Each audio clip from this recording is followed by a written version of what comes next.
PHP শেখার ক্ষেত্রে শুরু থেকেই পিএইচপি এক্স দেবাগ এক্সটেনশনটি অত্যন্ত গুরুত্বপূর্ণ। এই এক্সটেনশনটি কি করে, আমাদেরকে পিএইচপি প্রোগ্রামিং ল্যাঙ্গুয়েজকে দেবাগ করার জন্য যে ফ্যাসিলিটিসগুলো, সেই ফ্যাসিলিটিসগুলো প্রোভাইড করে। এখন দেবাগিং বিষয়টি যে শুধুমাত্র প্রোগ্রামিংয়ের যে ভুল আছে সেই ভুল খুঁজে বের করার মধ্যেই সীমাবদ্ধ, বিষয়টি কিন্তু মোটেও তেমনটা আমি মনে করি না।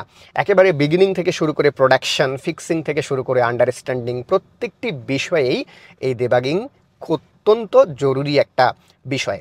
আপনি যখন কোড করছেন তখন কোডের কোন লাইনে আপনি কি লিখছেন, কি ইনপুট নিচ্ছেন, কি আউটপুট দিচ্ছেন, আপনার লজিকটা কোথায় কী রকম হচ্ছে না হচ্ছে, সেগুলোকে যদি আপনি একেবারে নিজে নিজে এক্সপ্লোর করতে চান, সেগুলোকে যদি ইন্সপেক্ট করে স্টেপ বাই স্টেপ ডিসকভার করতে চান, তাহলে সত্যি দেবাগিংয়ের বিকল্প একেবারেই নেই।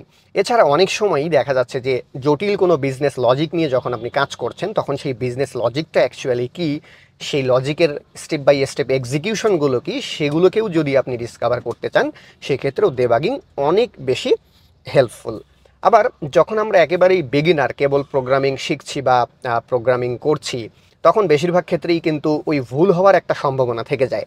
অনেক সময় নিজের ভুল আমরা নিজেই খুঁজে বের করতে পারি না, দেখা যাচ্ছে যে সেটার পেছনে আমাদের ঘন্টার পর ঘন্টা, দিনের পর দিন সময় চলে যাচ্ছে।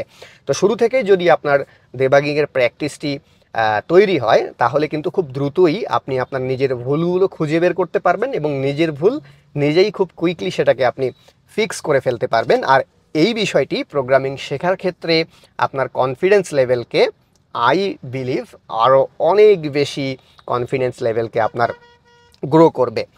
এছাড়াও আপনার লার্জ ফাংশনের ক্ষেত্রে যখন আপনি খুব বড় একটা ফাংশন লিখছেন, সেখানে অনেকগুলো এক্সিকিউশন, অনেকগুলো স্টেপ, লার্জ ফাংশনগুলোকে যদি আপনি স্টেপ বাই স্টেপ ভেঙে ভেঙে লিখতে চান, ভেঙে ভেঙে সেগুলোকে বুঝতে চান, সেক্ষেত্রেও এই ডিবাগিং প্রসেসটা খুবই গুরুত্বপূর্ণ। কেননা লার্জ ফাংশন যেগুলো হয়, একটা ফাংশনের ভিতরে যখন অনেকগুলো লজিক চলে আসে, সেগুলো যে সবসময় আমরা একবারেই লিখে শেষ করে দিই, বিষয়টা কিন্তু এরকম নয়। আপনি যদি ডিবাগিং প্রসেসের ভেতরে থাকেন, তাহলে কিন্তু আপনার লার্জ ফাংশনকে একেবারে ভেঙে টুকরো টুকরো করে, ছোট ছোট অংশে বিভক্ত করে আপনি সেটা লিখতে পারেন এবং যতটুকু লিখেছেন ততটুকু এক্সিকিউট করে দেখতে পারেন। এভাবে স্টেপ বাই স্টেপ আপনি অনেক জটিল টাস্ক আছে যেগুলো এই প্রসেসে কমপ্লিট করে ফেলতে পারেন।